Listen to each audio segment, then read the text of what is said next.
Locate your images, and then drag them into Gimp.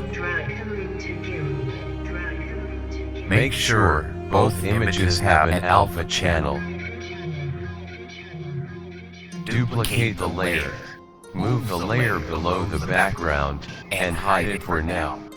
This is a backup for any mistakes you make. Do this for both layers.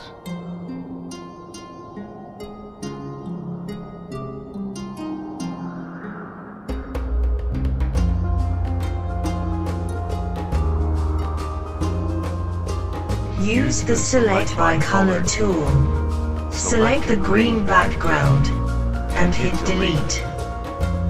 In the top left-hand corner, select None. Occasionally, you will get this green outline. Use the Eraser tool with the Circle Fuzzy brush and gently brush the edge of your subject to eliminate the outline.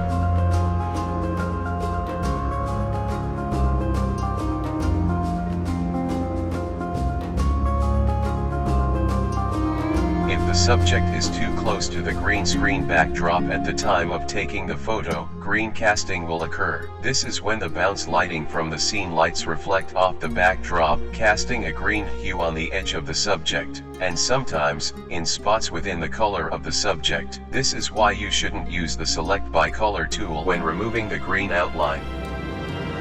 You will accidentally select and remove parts of the subject.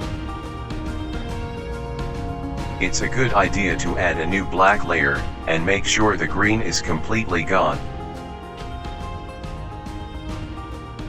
It is important for your subject to fit the scale of the background image. It needs to make sense. You can do this with the Scale tool.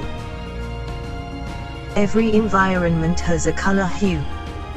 To match the color hue of the background image, first duplicate the background image. Promote it to top layer. Then select your subject layer, right-click, choose Alpha to selection, then select your background layer. In the top right-hand corner, select, Invert. Edit, Cut.